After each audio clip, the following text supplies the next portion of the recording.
हर हर गंगे, क्या होगा अगर मैं आपसे कहूं कि गंगा में करोड़ों लोग स्नान करते हैं लेकिन उनमें से सिर्फ कुछ लोगों के पास वास्तव में पाप धुलते हैं। क्या होगा अगर मैं कहूं कि स्वयं भगवान ने एक दिन इंसान की आस्था की परीक्षा ली और उस परीक्षा में हजारों भक्त असफल हो गए। हरिद्वार की उस बरसाती रात में एक बूढ़ा आदमी कीचड़ से भरे गड्ढे में पड़ा तड़फ रहा था। लोग गंगा स्नान करके लौट रहे थे। हर कोई हर हर गंगे बोल रहा था, लेकिन जब उस बूढ़े आदमी को बचाने की बारी आई तो कोई आगे नहीं बढ़ा। क्यों? क्या उन्हें अपनी आस्था पर भरोसा नहीं था, या फिर गंगा स्नान का सबसे बड़ा रहस्य दुनिया में छिपा लिया गया है? और फिर एक युवक आया जिसने ऐसा किया कि अगले ही पल स्वयं महादेव प्रकट हो गए।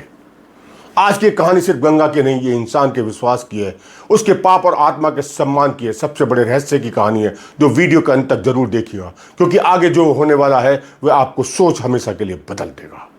हमारा मिशन सनातन को आगे बढ़ाना है, धार्मिक आस्था से जोड़ना। हमारे मिशन को सिर्फ चैनल को सब्सक्राइब करके लाइक कमेंट करके शेयर करें, क्योंकि हम सनातन को मजबूत कर रहे हैं। जय सनातन लिखिए, हर हर महादेव लिखिए। क्या सच में सिर्फ एक गंगा में एक डुबकी लगाने से सारे पाप समाप्त हो जाते हैं? अगर हाँ, तो फिर हजारों बार गंगा स्नान करने वाले लोग आज भी दुखी क्यों हैं? और अगर है तो आखिर कौन सा रहस्य है जिसे सदियों से छिपाया गया है? हरिद्वार, जहां सुबह हर हर गंगे की गूंज आसमान को चीर देती है, जहां लाखों लोग अपने पाप धोने आते हैं, वहां जल नहीं आस्था बहती है। लेकिन उसी पवित्र धरती पर एक दिन ऐसा रहस्य प्रकट हुआ जिसने देवताओं को स्तंभ कर दिया। कहते हैं उस दिन स्वयं भगवान शिव ने इंसानों की परीक्षा लेने का निर्णय लिया था, और उस परीक्षा में हजारों लोग असफल हो गए थे। पकड़ क्यों? क्या गंगा जल बदल गया था, या क्या इंसानों की आस्था नकली हो चुकी थी, या फिर गंगा का स्नान असली अर्थ ही दुनिया को भूल चुकी थी? रहस्य इतना गहरा है कि इसे सुनने के बाद शायद आप अगली बार गंगा के कदम में रखने से पहले 100 बार सोचेंगे, क्योंकि ये सिर्फ एक कहानी नहीं, ये इंसान की आत्मा का आईना है। कल्पना कीजिए, हरिद्वार की पवित्र सुबह, गंगा का निर्मल जल, मंदिर की घंटियां, हजारों दीपकों की रोशनी, और उसी दिव्य वातावरण में भगवान शिव और माता पार्वती पृथ्वी लोक पर विचरण कर रहे हैं। माता पार्वती चारों ओर देख रही है, लाखों लोग गंगा में डुबकी लगा रहे हैं। हर कोई जोर जोर से बोल रहा है, हर हर गंगे, जय मां गंगे। लेकिन तभी पार्वती के चेहरे पर चिंता उतर आती है। उन्होंने देखा गंगा से निकलने वाले अधिकांश लोगों के चेहरे पर शांति नहीं, उनकी आंखों में लालच था, मन में क्रोध था। कई लोग बाहर निकलते ही झूठ बोलने लगे, कई दूसरों को धक्का दे रहे थे, कई मन ही मन पाप सोच रहे थे। और तब माता पार्वती ने भगवान शिव से कहा, प्रश्न पूछा जिसका उत्तर पूरी मानवता को हिला देने वाला था।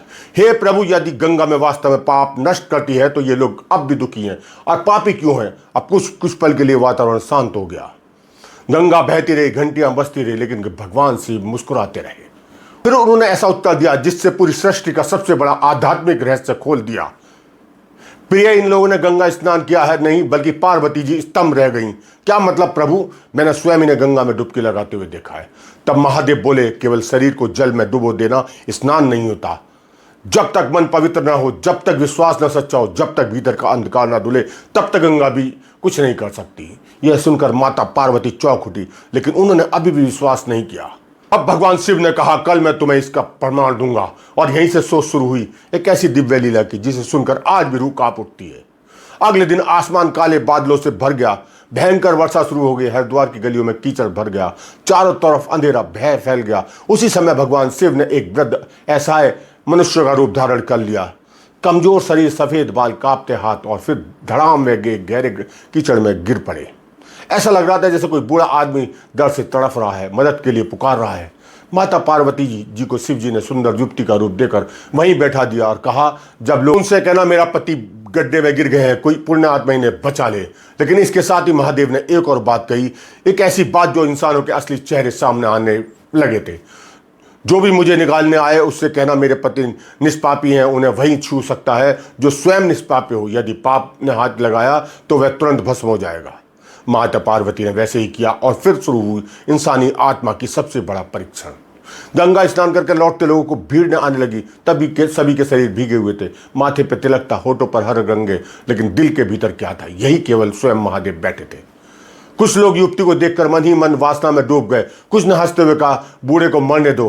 कुछ लोग दया दिखाने लगे, लेकिन जैसे ही उन्होंने सुना कि पापी छूते ही भस्म हो जाएगा, वे डर कर पीछे हट गए। उनके मन में अचानक अपने सारे पाप याद आने लगे। किसी को झूठ याद आया, किसी को चोरी, किसी को धोखा, किसी को छल, और फिर वे चुपचाप वहां से चले गए। सैकड़ों लोग आए, सैकड़ों चले गए, लेकिन कोई भी उसे बूढ़े को बाहर निकालने का साहस नहीं कर पाया, क्योंकि सब जानते थे वे भीतर से पवित्र नहीं। सोचिए, जो लोग कुछ क्षण पहले ही हर गंगे करके आ रहे हैं, स्नान करके आ रहे हैं, उन्हीं में से कोई ना खुद को निष्पापी नहीं मान पा रहा हो, तो फिर क्या होगा? गंगा स्नान सच था या सिर्फ दिखावा था? या तेज होने लगी, बारिश और तेज हो गई, कीचड़ अब और गहरा हो गई। तभी दूर से एक आवाज सुनाई दी, हर हर गंगे। एक साधारण युवक हाथ में लौटा लिए भीगा हुआ तेजी से चलता हुआ वहां आया। माता पार्वती ने उसे वही बात के बताई, मेरे पति को वही बचा सकता है जो निष्पापी हो, वरना भस्म हो जाएगा। युवक कुछ पल शांत रहा, फिर उसकी आंखों में अद्भुत विश्वास चमका। उसने कहा, माता, तुम्हारे मेरे निष्पाप होने संदेश क्या है? मैं अभी माँ गंगा में स्नान करके आया हूँ और मुझे पूर्ण विश्वास है कि गंगा ने माँ ने मेरे सारे पाप धो दिए हैं। यही सुनते वातावरण बदल गया, क्योंकि पहली बार किसी इंसान ने गंगा पर पूर्ण विश्वास दिखाया था।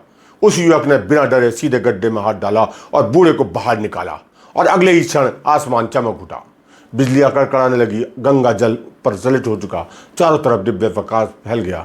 वह बूढ़ा आदमी अचानक बदलने लगा और स्वयं भगवान शिव ने अपने वास्तविक रूप में प्रकट हो गए।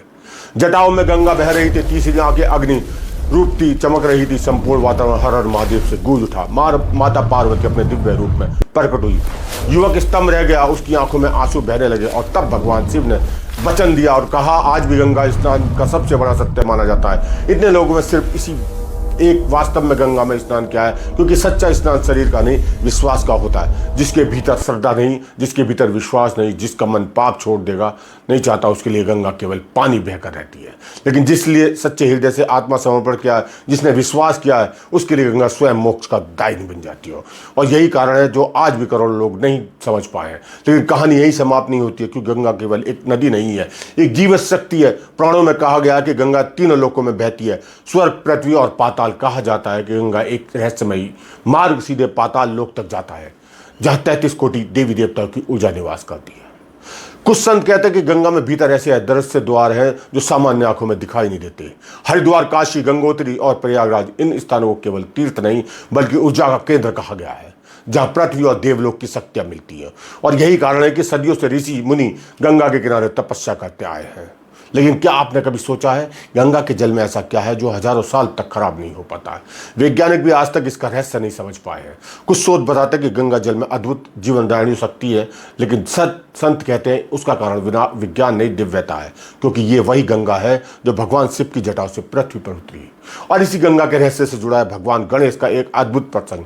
बहुत कम लोग जानते हैं कि एक समय देवताओं ने गंगा के गुप्त रहस्य की रक्षा का दायित्व स्वयं गणेश जी को सौंपा, क्योंकि गणेश केवल विघ्नता नहीं थे, रहस्य के रक्षक भी थे। कहते हैं जहां सच्ची श्रद्धा होती है वहां गणेश स्वयं मार्ग खोल देते हैं, लेकिन जहां अहंकार होता है वही मार्ग बंद हो जाता है। और शायद इसलिए आज भी लाखों लोग गंगा जाते हैं, लेकिन कुछ ही लोग भीतर से बदल कर लौटते हैं। और क्योंकि गंगा केवल एक शरीर नहीं धोती, वह आत्मा को परखती है, वह देखती है तुम सच में बदलना चाहते हो या सिर्फ दुनिया को दिखाना चाहते हो। और यही कारण है कि जिसने विश्वास किया उसे भगवान के दर्शन मिले, और जिसने केवल दिखावा किया उसे केवल पानी मिला। आज भी जब कोई अपने सच्चे मन से हर हर गंगे कहता है तो माना जाता है कि स्वयं महादेव उसे सुनते हैं। लेकिन यदि वह आवाज केवल दिखावे की हो तो गंगा के किनारे ही खो जाती है। इसलिए अगली बार जब भी आप गंगा के किनारे जाओ तो सिर्फ शरीर मत धोइए, अपने भीतर के क्रोध को भी धोइए, अपने अहंकार को बदलिए, अपने छल को, कपट को गंगा में समर्पित कर दीजिए, क्योंकि सच्चा गंगा स्नान वही होगा जिसके बाद इंसान बदल जाए। और शायद यही पूरी कथा का सबसे बड़ा संदेश है। भगवान तक पहुंचने का रास्ता पानी से नहीं, विश्वास से खुलता है। हर हर महादेव, हर हर गंगे, हर हर गंगे।